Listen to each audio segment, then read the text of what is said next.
You know, with this series I'm doing here every season, I've kind of gotten to a point where I just reiterate most of the things I said in the last one while adding a few new bits of advice and information that I gathered between those two uploads. Now, I was thinking that I'd be doing the same thing again, but then Jeff blessed us with another developer update talking about the upcoming changes for the competitive Season 6. And some of the things he said leave an awful amount of room for speculation, but those are the things that we're going to talk about today, next to some additions of course. So without further ado, let's get right into it. Just as always, we'll kick things off with the placement matches. Actually, it's gotten to a point where I was so tired of people constantly asking the same questions about placements every single season that I dedicated an upload just to explaining how they work. However, with the new information we got from Jeff, there are a few things to talk about. Your placement rank will no longer be artificially deflated. In the past seasons, we were purposefully placed a little lower than where our true skill is to give us a sense of progression when we play ourselves back up again with the help of additional SR gains to make this less of an exercise in patience and frustration. Jeff did say that it does not mean that you will necessarily place exactly where you ended off last season, while highlighting the fact that players were frustrated when placing back in Platinum after just barely hitting Diamond in the previous season. It does not guarantee the exact same rank in the new season straight after your placement matches. And that obviously makes sense. It hints to the fact that it still is and probably always will be tied to your MMR. Long story short, it is possible to get into Diamond by sheer luck through a win streak while still having a Platinum MMR. If you got into a new division without actually having improved your MMR, then obviously the system is not going to place you in said new division. What's interesting about this idea is that it supposedly eliminates any guesswork. The way he described it, it sounded a lot like players were placed very closely to where their MMR suggests they should be. That, in theory, should dispose of any bad luck you've had in the previous season. You might have ended off at 3.4k, but if that was only because of bad luck and your MMR still suggests that you're a 3.9k player, then you should theoretically place very closely to 3.9k. I personally don't know what to make of it entirely, as again it was not as much of a clear-cut answer as I had hoped for and still left a lot of room for speculation. I don't know if next season everyone's simply going to continue where they left off, unless they are way off from where they should be, or if it is solemnly based on your MMR, which would make your win-loss ratio during placements even less meaningful. I guess only time will tell. And since I honestly can't tell what the placement matches this time around will be like, I can't really give you any decent advice on how to prepare for them. I personally am going to do my placements solo while trying to only play my strongest heroes on both of my accounts. And that just to make sure that nothing affects the results other than my own performance and MMR. Usually I'd say duo queuing is advice, but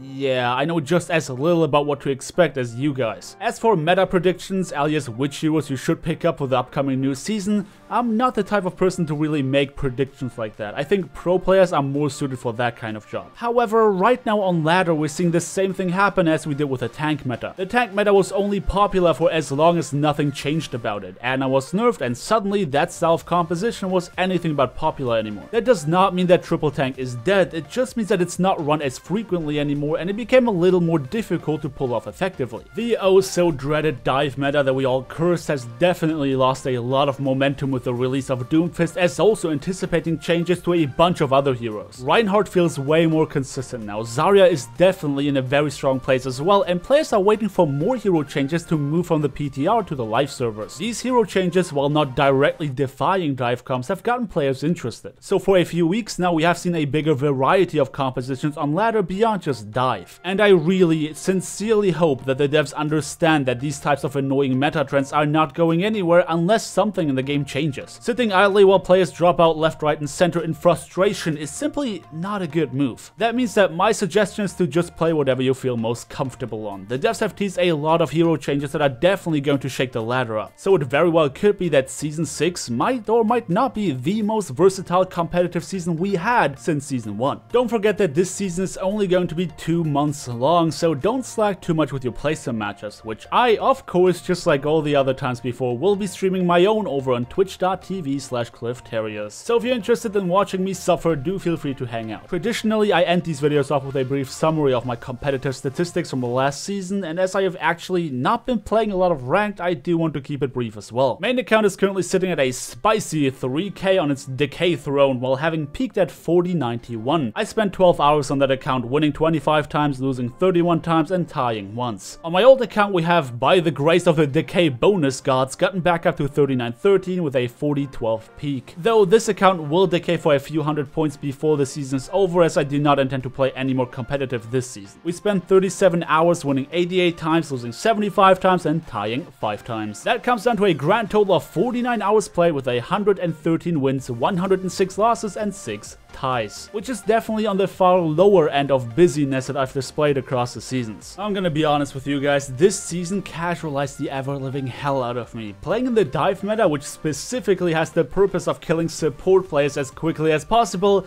I've just gotten burnt the F out. I stopped playing ranked very quickly into the season, took a break and played some other stuff, and when I came back I kinda felt like playing a variety of heroes, and quick play and arcade was just more fun than getting annihilated on ranked over and over again. Was it not for me live streaming competitive games, I'm sure those numbers would be even lower. I'm interested to see where the game rates my performance to be next season, as I can't imagine that I'm still playing anywhere near as well as I did at the end of Season 4. Some would say that Season 5 broke me, but honestly, competitive play is kinda engraved in me, so I'm surely looking forward to see what Season 6 brings to the table. Again, if you do want to follow along as I suffer through my plays and matches, don't forget to follow me over on Twitch and turn your notifications on. But anyway, enough plugging for now. This is me done for the day as I talk about the upcoming competitive Season 6 in Overwatch. If you enjoyed the video, then don't forget to leave me a like on your way out, subscribe if you wanna see more, and I hope to see you all next time.